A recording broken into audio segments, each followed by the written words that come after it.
నమస్కారం వార్తలకు స్వాగతం ముందుగా ముఖ్యాంశాలు మాజీ మంత్రి అంబటి రాంబాబు ప్రెస్ మీట్ పలు అంశాలపై వివరణ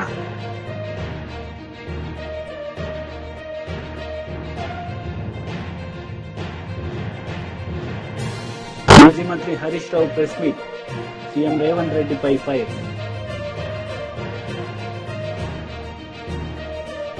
ఎస్సీ వర్గీకరణకు అడ్డుపడేది మాలల్లో ఉండే కొందరు స్వార్థపరులు మనువాదులే అని ఎంఆర్పీఎస్ వ్యవస్థాపక అధ్యక్షుడు మందకృష్ణ మాదిగ అన్నారు. దళిత వర్గాల్లో ఎదిగిన మాలవర్గం అంబేద్కర్ పోరాట స్ఫూర్తికి వ్యతిరేకంగా వెళ్తున్నారని మండిపడ్డారు. మాలలు అంబేద్కర్ వారసులు కాదని అంబేద్కర్ ను అవమానిస్తున్నారని ఆరోపించారు. వివేక్ వెంకటస్వామికి ఎస్సీ వర్గీకరణకు అడ్డు తగిలే శక్తి ఉంటే కాంగ్రెస్ కు రాజీనామా చేసి వర్గీకరణను వ్యతిరేకించే పార్టీలో చేరాలని సూచించారు. దళిత వర్గాల హక్కుల్ని ఆత్మగౌరవానికి అడ్డు తగిలే వాళ్లను మనువాదులుగా పోల్చాడు. ఇప్పుడు 100 ఏళ్ల తర్వాత దళితుల్లోనే ఒక ఎదిగిన వర్గం మిగిలిన వర్గాల హక్కులను హరించడానికి కుట్రలు చేస్తున్నప్పుడు, అంబేద్కర్ స్ఫూర్తికి విరుద్ధంగా వాళ్ళు ప్రవర్తిస్తున్నప్పుడు వాళ్ళనే మేము మనువాదులు అంటున్నాం. ఈ రోజు మా ప్రాతినిధ్యం విద్య, ఉద్యోగ, రాజకీయ రంగాల్లో మా ప్రాతినిధ్యం లేదనే విషయం అర్థమైనప్పుడు, అవి కమిషన్లన్నీ నిర్ధారణ చేసినప్పుడు మా వాట మేము కోరుకోవడం అనేది అంబేద్కర్ స్ఫూర్తికి అనుగుణమైంది కదా, మా వాటకు అడ్డు తగులుతున్నది మనువాదుల ఆలోచనకు అనుగుణంగా ఉన్నది కదా, నేను తీసుకొచ్చిన ఈ రథాన్ని ఎవరైనా ముందుకు నడపండి, ముందుకు తీసుకెళ్ళండి. నేను ఇక్కడ రథాన్ని తీసుకొచ్చి ఇక్కడ పెట్టాను, దాన్ని ముందుకు నడిపించండి, కానీ వెనుకకు లాగద్దు అని అంటాడు. గతంలో 3 పంటలకు రైతు బంధు ఇవ్వాలని డిమాండ్ చేసిన రేవంత్ రెడ్డి ఇప్పుడు ఒక పంటకు కూడా ఇవ్వకుండా ఎగ్గొట్టారని మాజీ మంత్రి హరీష్ రావు విమర్శించారు. రైతు బంధు, రైతు బీమా ద్వారా రైతులకు 82,000 కోట్లు ఇచ్చింది కేసీఆర్ అని గుర్తు చేశారు. రేవంత్ రెడ్డి సీఎం అయ్యాక రైతు బంధు, రైతు బీమా, బతుకమ్మ చీరలను ఎగ్గొట్టారని ఆరోపించారు. గతంలో ఎల్ఆర్ఎస్ విషయంలో బీఆర్ఎస్ ప్రభుత్వంపై అసత్య ఆరోపణలు చేసిన రేవంత్ రెడ్డి ఇప్పుడు 15,000 కోట్లు ప్రజల నుంచి కట్టించాలని అధికారులకు ఆదేశాలు ఇస్తున్నారని తెలిపారు. పేదలపై సీఎంకు ప్రేమ ఉంటే ఎల్ఆర్ఎస్ ను ఉచితంగా చేయాలని హరీష్ రావు డిమాండ్ చేశారు. ఆడపిల్లలకు కట్నం పెడతామంటే ప్రాణం పోయినా సరే ఆడపిల్ల కట్నం తప్పకుండా ఇస్తాం, చెల్లించుకుంటాం, వాళ్ళ మాట తప్పకుండా ఇస్తూ ఉంటాం. ఆడపిల్లకు మాట ఇచ్చి తప్పితే అది పెద్ద పాపంగా మనం తెలంగాణలో భావిస్తూ ఉంటాం. మరి అలాంటి ఆడపిల్లల్ని, మన అక్కా చెల్లెల్ని మోసం చేసినటువంటి చరిత్ర ఇవాళ రేవంత్ రెడ్డి గారిది. ఆ రోజేమో 2 చీరలు ఇస్తా అన్నాడు. 2 చీరలు కాదు కదా, కనీసం జాకెట్ పీస్ కూడా ఇవ్వలేన, జాకెట్ పీస్ కూడా ఇవ్వలే. పండగ పూట ఆడపిల్లల్ని రేవంత్ రెడ్డి ఏ రకంగా బాధ పెట్టిండో, ఏ రకంగా మోసం చేసిండో ఆయన డబుల్ స్టాండర్డ్స్ ఇప్పుడు మన మహిళల విషయంలో చూసాం. అదేవిధంగా మూడోది ఎల్ఆర్ఎస్ చూపిస్తానా. అప్పుడు ఎల్ఆర్ఎస్ మీద ఏఆర్ఎస్ ఏందో ఒక్కసారి చూద్దాం. ఏఆర్ఎస్ అంటే ఏందనుకుంటున్నారా? ఎల్ఆర్ఎస్ అయిపోయింది, ఎంఆర్ఎస్ తెస్తాడంట. పెద్ద మంచి లేదు, పెద్ద మంచి ఎల్ఆర్ఎస్ అంటే అదే ఎంఆర్ఎస్ కూడా తెచ్చేటట్టు ఉన్నాడు. అదేంటి అంటే మ్యారేజ్ రెగ్యులరైజేషన్ స్కీమ్ సార్. వాళ్ళ రక్తాన్ని పీల్చాలనేటువంటి ఆలోచనతో రాష్ట్ర ప్రభుత్వం ఉంది. వీలైతే అసలు కట్టబాకండి. ముబ్బడిగా మీరు తీసుకొచ్చిన అప్పులన్నింటినీ కట్టడానికి ఆ అప్పుల భారం ఈ రోజు ప్రజల మీద వేస్తా ఉన్నారు. ఈ రకంగా ఎల్ఆర్ఎస్ సబ్జెక్ట్ కూడా ఉంది. ఈ ఎల్ఆర్ఎస్ సబ్జెక్ట్ సంబంధించింది దానకిషోర్ గారు మీ అందరితో మాట్లాడారు, మేడం గారు కూడా మాట్లాడారు అనుకుంటాను, చేస్ గారు. దీన్ని కూడా మనం చాలా రషప్ చేసి ఏదైతే షార్ట్ ఫాల్ అప్లికేషన్స్ అన్ని కూడా వాళ్ళు మళ్ళీ అప్లోడ్ చేయడానికి మళ్ళీ మన వాళ్ళు నోటిఫికేషన్ ఏదో ఇచ్చినట్టు, మీకు షెడ్యూల్ ఏదో ఇచ్చినట్టున్నారు, వాటిని కూడా మనం షార్ట్ అవుట్ చేయాల్సిన రెస్పాన్సిబిలిటీ ఉంది. దానికి కావాల్సిన టీములు కూడా కావాలంటే ఐడెంటిఫై చేసుకొని రిక్రూట్ చేసుకుందాం అనుకున్నాం. సో ఎల్ఆర్ఎస్ మీద ఏఆర్ఎస్ ఏందో చూశారు. ఎల్ఆర్ఎస్ అంటే ల్యాండ్ రెగ్యులరైజేషన్ స్కీమ్, మరి ఏఆర్ఎస్ అంటే యనమల రేవంత్ రెడ్డి స్కీమ్. ఆ రోజు బీఆర్ఎస్ పార్టీ అధికారంలో ఉన్నప్పుడు ఎల్ఆర్ఎస్ ఉచితంగా చేయాలని, పేదల రక్తమాంసాలు పీలుస్తున్నారని, పేదలను ఉసురు పోసుకుంటున్నారని రెచ్చిపోయి మాట్లాడిండు రేవంత్ రెడ్డి గారు, బట్టి విక్రమార్క గారు, ఉత్తమ్ కుమార్ రెడ్డి గారు, కోమటిరెడ్డి గారు, సీతక్క గారు. ఇంకా అందరి వీడియోలు ఉన్నాయి, నేను టైం వేస్ట్ చేయదలుచుకోలేదు. కానీ ఇవాళ ఏమంటున్నారు? డబ్బు కట్టాల్సిందేనట. ఇప్పుడు 15,000 కోట్ల రూపాయల డబ్బు కట్టండి అని అధికారులకు ఛార్జ్ మెమోలు ఇస్తున్నారు. ఏమైంది? ప్రజల దగ్గర డబ్బు కట్టిస్తలేరు. ప్రజల్ని బెదిరించండి, అవసరమైతే కడీలు వీకండి, లేఅవుట్లు కూల్చండి, ప్రజల చేత డబ్బు కట్టించండి అని చెప్పి ఇవాళ ప్రజల రక్త మాంసాలు పీల్చి ఇవాళ ఎల్ఆర్ఎస్ డబ్బులు పేద ప్రజల దగ్గర వసూలు చేస్తా ఉన్నారు. నేను అడుగుతా ఉన్నా, ఆ రోజు ఉచితంగా చేయాలన్న మీరు ఇవాళ పేద ప్రజల రక్త మాంసాలు ఎందుకు పీలుస్తున్నారు? ఎందుకు ఎల్ఆర్ఎస్ కు ప్రజలు డబ్బులు కట్టాలి? కట్టద్దు అని బట్టి విక్రమార్క మాట్లాడింది కదా, గదే మాట మేమంటున్నాం. తెలంగాణ ప్రజలారా ఎల్ఆర్ఎస్ కట్టకండి. ఆనాటి బట్టి గారి మాటని నేను ఇవాళ చెప్తా ఉన్నా. నిజంగా మీరు మనుషులైతే, మాట మీద నిలబడే తత్వం ఉంటే, పేదల మీద ప్రేమ ఉంటే ఎల్ఆర్ఎస్ ను ఉచితంగా చేయాలని బీఆర్ఎస్ పార్టీ డిమాండ్ చేస్తుంది. నాలుగోది నిరుద్యోగులు. ఇందులో అయితే ట్రిపుల్ స్టాండర్డ్ గా, డబుల్ స్టాండర్డ్ కాదు, మనోడు ట్రిపుల్ స్టాండర్డ్. ఇది కూడా ఒక్కసారి చూద్దాం. ట్రిపుల్ స్టాండర్డ్ అది ప్రతిపక్ష నాయకుడిగా ఆయన పెట్టిన ట్వీట్, అపోజిషన్ లో పెట్టినప్పుడు ట్వీట్, ముఖ్యమంత్రి అయిన తర్వాత మాట్లాడింది. ఒకసారి చదువు రానోళ్లను ఇవాళ ప్రభుత్వం పరీక్షలు వేయాలంటారు, గ్రూప్ 1 పరీక్షలు వాయిదాలు వేయాలంటారు. నిన్న మా పిల్లలు కూడా పరీక్షలు కొందరు వాయిదారు, కొందరు ముందు కోరు, కొందరు వెనుక కోరు అంటారు. తప్పకుండా పరీక్షలకు సంబంధించి కూడా మా పొన్నం ప్రభాకర్ గారికి చెప్తున్నా, పిల్లలు రోడ్డు ఎక్కే బదులు మన ప్రభుత్వం వినడానికి సిద్ధంగా ఉంది. మేము మాట్లాడితే మమ్మల్ని కూడా బుల్డోజర్లు ఎక్కించి మిమ్మల్ని తొక్కుతా చంపుతా అని ఎంత ఘోరంగా ఈ ముఖ్యమంత్రి మాట్లాడిండో మీరు చూసాం.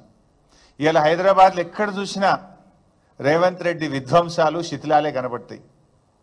ఈయన ఏడాది పాలనలో కూల్చిన ఇండ్లే ఎక్కువ, కట్టిన ఇల్లు అయితే ఒక్కటి లేదు. ఏడాది రేవంత్ రెడ్డి పాలనలో కట్టిన ఇల్లు ఒక్కటి లేదు. ఎక్కడ పోయినా కూల్చిన శిథిలాలు మాత్రం కనబడతాయి.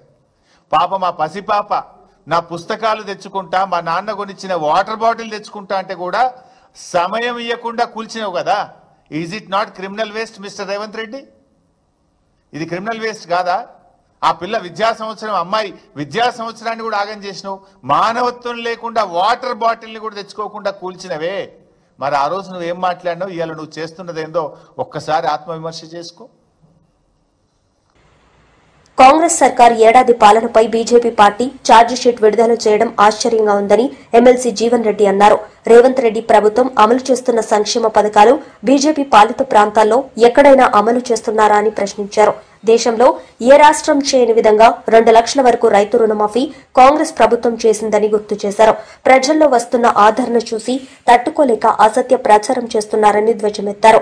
దేశంలో పంటకు కనీస మద్దతు ధర ప్రకటించి చట్టబద్దత కల్పించాలని జీవన్ రెడ్డి డిమాండ్ చేశారు. ముందుగా తెలంగాణ రాష్ట్రంలో అమలు కాబడుతున్నటువంటి ఒక సంక్షేమ కార్యక్రమాలను బీజేపీ పాలిత రాష్ట్రాలలో ఎక్కడైనా అమలవుతున్నో చెప్పండి. రైతాంగానికి సంబంధించి దేశం మొత్తం మీద వ్యవసాయ ఉత్పత్తుల కనీస మద్దతు ధరలకు అంటే మినిమం సపోర్ట్ ప్రైస్ కు చట్టబద్ధత కల్పించాలని ఉద్యమిస్తున్నారు. మినిమం సపోర్ట్ ప్రైస్, ఈ కనీస మద్దతు ధర నిర్ణయించేది కేంద్ర ప్రభుత్వం. మీరు నిర్ణయించేటువంటి ఆ మద్దతు ధర దానికి చట్టబద్ధత కల్పించే రైతాంగానికి అందింపజేసే బాధ్యత మీపై ఉంటుందా ఉండదా? ఇంతవరకు స్పందన లేదు. రాజధాని ఢిల్లీలో వాయు కాలుష్య నియంత్రణకు విధించిన గ్రేడెడ్ రెస్పాన్స్ యాక్షన్ ప్లాన్ 4 నిబంధనలు సడలించేందుకు సుప్రీంకోర్టు అంగీకరించలేదు. వాయు కాలుష్యం తగ్గుముఖం పట్టే వరకు ఈ నిబంధనలు కొనసాగుతాయని justice Abhay S Oka, justice Augustine జార్జితో కూడిన ధర్మాసనం తేల్చి చెప్పింది. ఈ నిబంధనల కారణంగా ఉపాధి కోల్పోయిన నిర్మాణ రంగ కార్మికులకు ఏదైనా పరిహారం చెల్లించారా లేదా అనే విషయం వెల్లడించేందుకు ఢిల్లీ, హర్యానా, రాజస్థాన్, యూపీ రాష్ట్రాలకు చెందిన ఆయా విభాగాల ప్రధాన కార్యదర్శులు వీడియో కాన్ఫరెన్స్ ద్వారా డిసెంబర్ 5న తమ ఎదుట హాజరు కావాలని సూచించారు. BRS leader RS Praveen Kumar media సమావేశం నిర్వహించారు. ఈ సందర్భంగా పలు అంశాలపై ఆయన మాట్లాడారు. టెక్నాలజీ కోర్సుకు ప్రొఫెసర్గా వచ్చారు. మరి సార్కు గుర్తుండాలి, చాలా మంచి ప్రొఫెసర్. మేమందరం కూడా చాలా కష్టపడి చదువుకునే వాళ్ళం. కాకపోతే భవిష్యత్తు ఏ విధంగా ఉండబోతున్నది, మరి వెటర్నరీ సైన్సెస్ అంటే అయ్యో అందరూ చాలామంది కూడా మెడిసిన్ రాక వెటర్నరీ సైన్స్కి వచ్చేవాళ్ళు. చాలామంది కూడా ఒక అసంతృప్తి ఉండేది. కానీ వారు మా అందరి లోపల నింపిన ఆత్మవిశ్వాసం, మాకు చదువు చెప్పిన తీరు ఇప్పటికి కూడా గుర్తుంది. నిజానికి వారు చెప్పిన చదివే ఈరోజు నన్ను ఐపీఎస్ అధికారిగా చేసింది. ఆ సీక్రెట్ ఏదో మీకు ఒక్క నిమిషంలో చెప్తా, సమయం లేదు కాబట్టి. నేను 1993 సంవత్సరంలో ఢిల్లీలో మరి ధోల్పూర్ హౌస్లో ఉండే యూనియన్ పబ్లిక్ సర్వీస్ కమిషన్ యూపీఎస్సీకి పోయినప్పుడు మా అందరికీ ఇంటర్వ్యూ ఉంటుంది. మీకు తెలియదే ఉన్నది, ప్రిలిమినరీ, మెయిన్, తర్వాత ఇంటర్వ్యూ. 1993లో నాకు ఇంటర్వ్యూ వచ్చినప్పుడు నాకు అడిగిన మొట్టమొదటి క్వశ్చన్, ఆ ఇంటర్వ్యూ బోర్డు చైర్మన్ వచ్చేసి మిస్టర్ చట్వాల్, భారత రాయబారి, ఆయన భారతదేశానికి రాయబారిగా మారి రిటైర్ అయ్యాడు. ఆయన నాకు అడిగిన మొట్టమొదటి question meat science and technology మీదనే అడిగాడు. You seem to be veterinarian, but tell me how beef is different from meat, sheep, mutton అని చెప్పి ఒక ప్రశ్న అడిగాడు. 2 నిమిషాల్లో మేము చెప్పడం జరిగింది. మా అదృష్టం బాగుండి మళ్ళీ 1994లో కూడా ఆయన్నే బోర్డు చైర్మన్, మళ్ళీ నేను అక్కడికి ఇంటర్వ్యూకి పోవడం, దాంట్లో ఆయన మళ్ళీ మీట్ సైన్స్ అండ్ టెక్నాలజీ మీదనే ప్రశ్న అడగడం. అప్పుడు నాకు 186 మార్కులు వచ్చినాయి, 250కి నాకు ఐపీఎస్ వచ్చింది. సో ఆ విధంగా అంటే ఒక ఉపాధ్యాయుడు చదువు చెప్పినప్పుడు 10 సంవత్సరాలైనా 20 సంవత్సరాలైనా 30 సంవత్సరాలైనా ఆ చెప్పిన చదువు అనేది మన మస్తిష్కంలో చివరి క్షణం దాకా కూర్చున్నప్పుడే ఉపాధ్యాయుడు అనే వ్యక్తి సక్సెస్ఫుల్. సో ఆ విధంగా ప్రొఫెసర్ శ్రీనివాసరెడ్డి గారితో చాలా మంచి అంటే వారి చెప్పిన చదువు వల్ల మేము ఈరోజు ఈ స్థాయిలో ఉన్నాం. నాలాగనే కాదు, నాతో పాటు చాలామంది స్టూడెంట్స్ 26 మంది ఉండేవాళ్ళం మా క్లాస్లో. 26 మంది కూడా జీవితంలో అమెరికాలో ఉన్నారు, ఆస్ట్రేలియాలో ఉన్నారు, లండన్లో ఉన్నారు. అందరు కూడా చాలా బాగా బతుకుతూ ఉన్నారు. ఇంకా రెండవ విషయం, నేను మార్చి 18వ తారీఖు నాడు బీఆర్ఎస్లో జాయిన్ అయినా. బీఆర్ఎస్లో జాయిన్ అయినప్పుడు మళ్ళీ ఎంతో ఆప్యాయంగా, ఆ రోజు క్లాస్ రూమ్లో ఎట్లయితే మమ్మల్ని చూసుకున్నారో అంతే ఆప్యాయంగా తెలంగాణ భవన్లో నాకు వెల్కమ్ పలికినరు మరి ప్రొఫెసర్ శ్రీనివాసరెడ్డి గారు. వారి ప్రేమను నేను మర్చిపోలేను. అదేవిధంగా వారు మరి అమెరికా పోతున్న సందర్భంలో మరి రావుల చంద్రశేఖర్ రెడ్డి గారు ఈ ఆఫీస్కి అంతా క్యూరేటర్గా ఉండి మమ్మల్ని అందరినీ కూడా రెగ్యులర్గా గైడ్ చేస్తున్నారు. మరి శ్రీనివాసరెడ్డి గారు ఎంత గొప్ప సర్వీస్ అందించారో అంతే గొప్ప సర్వీసెస్ మరి రావుల చంద్రశేఖర్ రెడ్డి గారు కూడా అందిస్తారని చెప్పి మరి ఆశిస్తూ, మరి సార్ మీరు ఎక్కడ ఉన్నా కూడా ఆరోగ్యంగా ఉండాలి. I wish the best life for you sir, wherever you are. Thank you very much. కూటమి ప్రభుత్వం వచ్చి 7 నెలలైందని, ఎన్నికల్లో హామీలేవీ నెరవేర్చలేదని మండల ప్రతిపక్ష నేత మాజీ మంత్రి బొత్స సత్యనారాయణ విమర్శించారు. మాజీ మంత్రులు కారుమూరి నాగేశ్వరరావు, గుడివాడ అమర్నాథ్, మాజీ ఎమ్మెల్యే కరణం ధర్మశ్రీతో కలిసి విశాఖపట్నంలో బొత్స సోమవారం మీడియాతో మాట్లాడారు. మేరలో ఎక్కడ పొంతన లేకుండా ఆ కార్యక్రమాలు చేశాయి, బడ్జెట్ పెట్టారు. ఎంతసేపు గతంలో చెప్పుకొస్తున్న అప్పుల గురించే 1కి 10 సార్లు చెప్పారు. కానీ బడ్జెట్ తాలూకా ఇచ్చిన వాళ్ళు బడ్జెట్ ఇచ్చిన బుక్లో ప్లేస్ చేసిన బుక్లో చూస్తే వాటికి వీటికి పొంతనలు లేవు. ఇవన్నిటి కూడా డిబేట్ జరిగింది, చాలాసార్లు డిబేట్ జరిగింది. వాస్తవాలన్నీ కూడా శాసనమండలిలో చెప్పాం కూడా, వాస్తవం కాదని చెప్పాం కూడా. అవి పక్కన పెట్టుకుంటే అసలు ఇచ్చిన వాగ్దానాలని, ప్రజలకు ఇచ్చిన సూపర్ 6 కానీ లేదు, ప్రజలకు ఇచ్చిన హామీల్ని ఏదైతే విద్యుత్ ఛార్జీలు కానీ లేదు నిత్యావసర ధరలు కానీ అవన్నిటిని కూడా మేము ఎట్టి పరిస్థితుల్లోనూ పెంచం, మీకు నేను భరోసా, మేము వస్తే ఇంకా తగ్గిస్తామని చెప్పిన నేపథ్యాన్ని కూడా మనం చూసాం, విన్నాం కూడా. మీ పెద్దగా సోదరులు అందరూ కూడా ఉన్నారు. ఇది ఎవరో ఆశామాషి మనుషులు ఎవరో చెప్పలే, ఏదో పార్టీ కార్యకర్తలు చెప్పలే. సాక్షాత్తు కూటమిలో ఉన్న ఎవరైతే తెలుగుదేశం పార్టీ ఆది నాయకుడు చంద్రబాబు నాయుడు నోటంట, అలాగే కూటమి నాయకుల్లో ఉన్న భారతీయ జనతా పార్టీ నాయకులు కానీ లేదు కూటమి నాయకులతో భాగస్వాములైన జనసేన అధ్యక్షులు కానీ ఈ వాక్యాలని వాళ్ళు చెప్పిన మాటలు. ఇదేదో నేను చెప్తున్న మాటలు కాదు. ఇవాళ చూస్తే 1వ తారీఖు నుంచి ఇవాళ నుంచి సుమారు ఒక్కొక్క బిల్లు మీద, ఎందుకంటే మన దగ్గర 6 స్లాబ్లు ఉంటాయి, పేదవాడి దగ్గర నుంచి హైయెస్ట్ వాడు వినియోగదారుడి వరకు కూడా 6 స్లాబ్లు ఉంటాయి. 6 స్లాబ్లు, 1, 2 కాకుండా 0 నుంచి 30 వరకు ఒక స్లాబ్ ఉంటుంది. 0 నుంచి 30 వరకు అది పేదవాడు. అలాగే 31 నుండి 75 వరకు ఒక స్లాబ్ ఉంటుంది. 0 నుంచి 30 వరకు అయితే ₹1.90 పర్ యూనిట్కి ఛార్జీ వసూలు చేస్తారు. అదే 31 నుండి 75కి అయితే ₹3 వసూలు చేస్తారు. అదే 76 నుంచి 125కి అయితే ₹4.50 ఛార్జీని వాళ్ళ దగ్గర నుంచి వినియోగదారుల దగ్గర నుంచి వసూలు చేస్తుంది. అదే 126 నుంచి 25కి అయితే 6 రూపాయలు. అదే 226 నుంచి 400 యూనిట్స్ వరకు ఖర్చు పెడితే వినియోగదారుడికి 800 రూపాయలు 75 పైసలు యూనిట్కి పర్ యూనిట్కి. ఇంకా పైపెచ్చు ఇంకా 400 దాటితే 9 రూపాయలు 70 పైసలు. ఇది గత కొంతకాలంగా రాష్ట్రంలో వసూలు చేస్తున్న విద్యుత్ ఛార్జీలు. ఇవి విద్యుత్ ఛార్జీలు వీటి మీద అయ్యో ఎక్కువైపోయి దీన్ని మేము తగ్గిస్తాము అని చెప్పిన కూటమి నాయకులు మరి తెలుగుదేశం పార్టీ ఈరోజు వచ్చి మళ్ళీ ఇవాళ నుంచి సుమారు 6,072 కోట్ల రూపాయల్ని ఇవాళ వచ్చి అదనంగా భారం మోపింది. దాని నుంచి ఏదైతే నేను చెప్పానో అప్ టు 30 యూనిట్ల వరకు వాడుతున్న ₹90 ఇవాళ అది సుమారు ₹3 అయ్యే పరిస్థితి ఇవాళ ఉంది.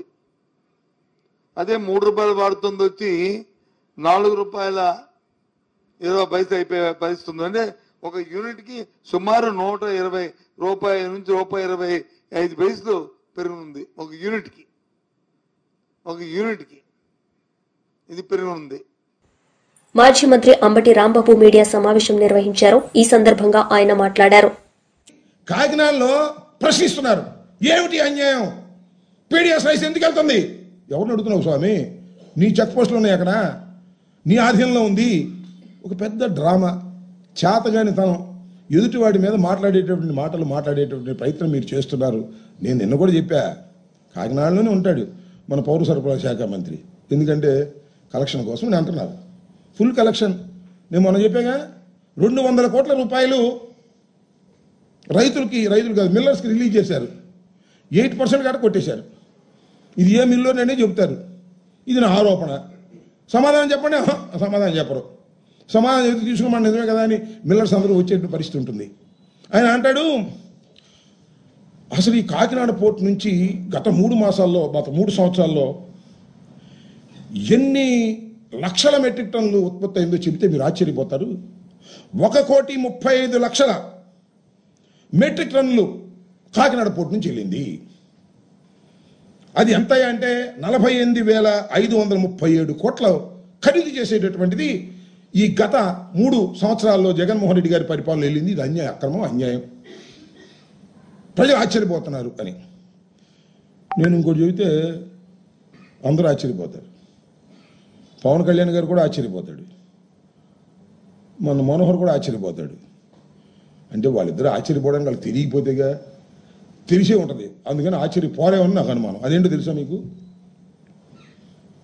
మొత్తం ఈ రాష్ట్రంలో కాదు, ఈ దేశంలోనే రైస్ ఎక్స్పోర్ట్ చేసేటటువంటి కంపెనీ ఏదైనా ఉంది అంటే దేశంలో 3rd ప్లేస్లో ఉన్న కంపెనీ ఒకటి ఉంది. మన రాష్ట్రంలో నెంబర్ 1 ప్లేస్లో ఉన్నటువంటి కంపెనీ ఒకటి ఉంది. దాని పేరు పట్టాభి ఆగ్రో. ఎవరిదో తెలుసా? ఇది పయ్యావుల కేశవులు గారి వియ్యంకులది. పయ్యావుల కేశవులు గారు ఎవరో తెలుసు కదా?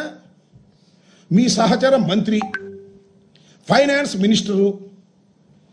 ఆయన వియ్యంకుడు మొత్తంలో నెంబర్ 1గా ఆంధ్ర రాష్ట్రం నుంచి బియ్యాన్ని ఎగుమతి చేసినటువంటి గొప్పవాడు.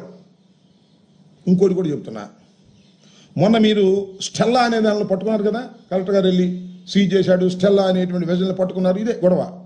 ఇవాళ మీరు డీప్ సీలో ఉంది ఒకటి, ఎంవి కనస్టర్ ఆ వెజల్ పేరు.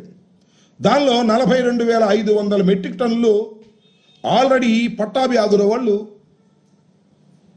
లోడ్ చేశారు. ఇంకా కొంత లోడ్ చేయాలి. రఫ్సీ ఉంది కాబట్టి లోడ్ చేయడం లేదు. ఈ రఫ్సీ కొద్దిగా తగ్గిన తర్వాత అది కూడా లోడ్ చేసి దాన్ని ఎగుమతి చేయబోతున్నారు నైజీరియాకి.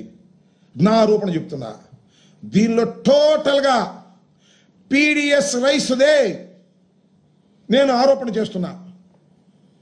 పవన్ కళ్యాణ్ గారు, నువ్వంటే బాగు తమరు, నాదెళ్ల మనోహర్ గారు మళ్ళా వెజల్లో వెళ్ళండి, సీజ్ ది షిప్ అని చెప్పండి. శభాష్. పయ్యవులు కేసులు గారి వియ్యంకుడిదైనా కూడా బ్రహ్మాండంగా పట్టుకున్నారా. నిజమైన నిజాయితీ పరులు మన పవన్ కళ్యాణ్ గారు, మనోహర్ గారు. వార్తలు ముగించే ముందు ముఖ్యాంశాలు మరోసారి. మాజీ మంత్రి అంబటి రాంబాబు ప్రెస్ మీట్, పలు అంశాలపై వివరణ.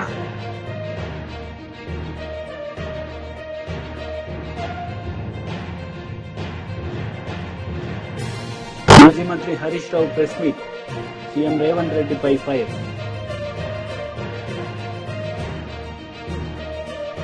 ఈ వార్తలు ఇంతటితో సమాప్తం. తిరిగి ప్రసారమయ్యే వార్తల్లో మళ్లీ కలుద్దాం. అంతవరకు సెలవు. నమస్తే.